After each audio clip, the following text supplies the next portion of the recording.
කොහොමද සර්ව දැක්කකා පොඩි එකා හැම කොහොමද මේ දවස්වල හැටියට ළමෙක් පාරකට බස්සන්න බයනේ. ඕවම තමයි ඩොන්. දැන් තියෙන්නේ අපේ ඒ කාලේ තිබ්බ ලස්සන ලංකාව නෙමෙයි. ඕව ගැන වැඩි හිතන්න ගියොත් අපිටමයි කලකිරෙන්නේ. අර නිවුස් වල කියන ඩේ9 එක සීන් එක දන්නවනේ. අදත් මොකක්ද විස්තරයක් කියයි. අන්න නම කිනකොටම අපරාධ අනුව වාකාල තර්ජන බිමක වෙලා මුළු රටම එකම කතාවක. කවුද මේ ඩී9? මහන්දස මේව දැන් නිකන් කාටූන් වගේ. ඒත් වෙනසකට තියෙන්නේ මේවා ඇත්තටම දැන් අපි ස්පන අපිට සිද්ධ වෙන එකනේ. ඔව් මේ දවස්වල වෙන දේවල් එක්ක නම් මොනා වුණත් ඩී9 වගේ කාටුන් කාරයෙක් ඉන්න එක ගැන අපි සතුටු වෙන්න ඕනේ ඩොන්. මම හිතුවේ නෑ මේ වගේ කාලයක් අපේ ජීවිත කාලෙටම දකින්න ලැබෙයි කියලා. හැමදේම හිතා ගන්න බැරි තරම් දැන් වෙනස් වෙලා. ඒක නෙමෙයි ඩොන්. මට පුතාව ගන්න යන්න වෙලාව හරි. ටිකක් පරක්කු වෙලත් එක්ක තියෙන්නේ. මම එහෙනම් ගිහින් එන්නම්. හරි සර්. එහෙනම් සර් ගිහින් ඉන්න. හැබැයි එක දෙයක්. සර් උනත් පාරේ බහැලා යද්දි වෙනදට වඩා හොඳ සෝදසියකින් ඉන්න.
මොකෝ සද්දයක් නැත්තේ?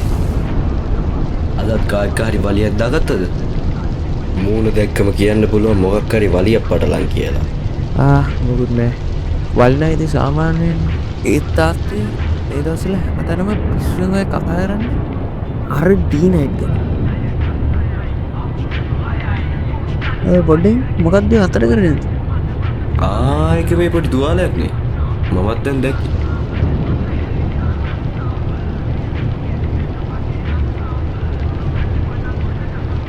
හරි ඕවම තමයි.